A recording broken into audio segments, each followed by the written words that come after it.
I opened my heart to my husband. I didn't expect his answer. I didn't plan to say it that night. It was an ordinary Tuesday. Dishes drying in the rack. The TV murmuring in the background. The kind of evening married people don't even remember later. But something inside me felt louder than usual.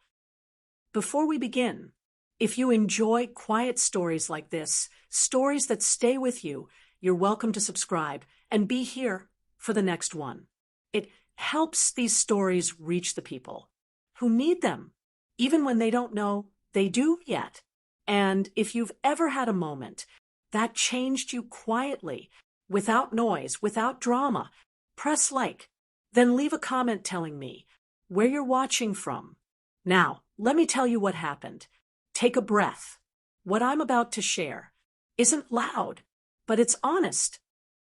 We had been married for 6 years. No big fights. No cheating.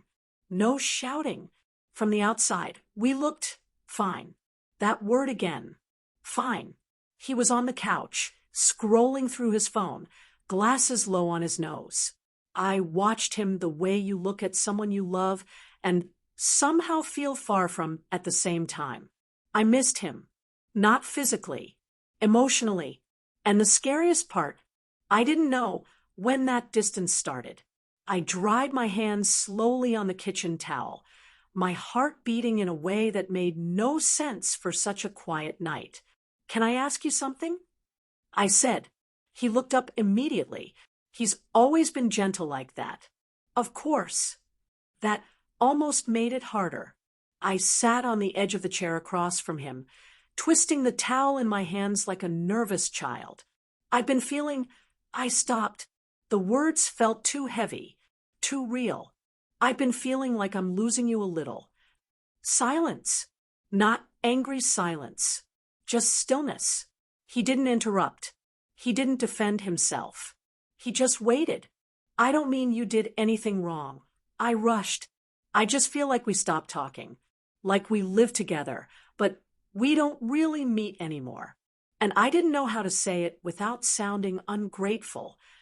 My voice cracked on that last word, because love was still there. That's what made it hurt. He put his phone down slowly.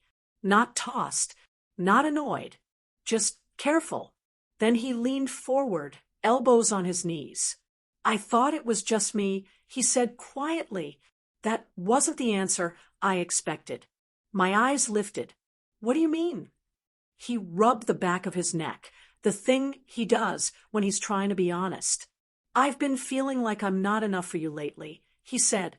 "Like you stopped needing me the way you used to. So I stayed quiet. I thought giving you space was the right thing." My chest tightened. All this time, I thought he was pulling away. All this time, he thought I was. We were both protecting each other by building walls. "I never stopped needing you," I whispered. "I just didn't know how to ask you to come closer without sounding needy." He gave a soft laugh, the sad kind. "Same." That word sat between us like something fragile. Same. We had been walking around the same loneliness in the same house, loving each other and missing each other at the same time. I don't remember who moved first. Maybe it was me. Maybe him. But suddenly we were sitting side by side, instead of across the room, shoulders touching like something sacred had been returned. "I miss how we used to talk at night," I said. "About nothing. About everything." "I miss that too," he said. "I just thought you were tired of me." The idea almost broke me. "Tired of you?" I shook my head. "I'm scared of life without you." That's when his eyes softened in a way I hadn't seen in years. "I never stopped choosing you," he said. I didn't expect that answer either, because I came into that conversation afraid of hearing distance, excuses, maybe even indifference.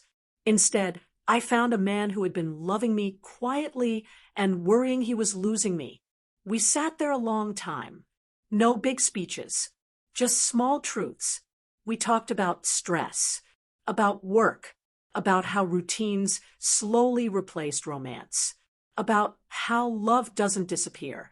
It just gets buried under daily survival.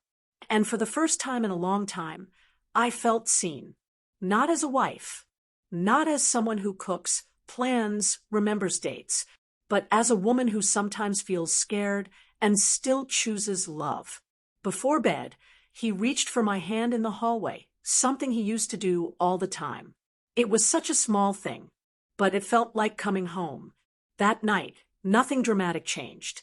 We didn't become a perfect couple. We didn't suddenly solve life. But something important happened. We remembered we were on the same side.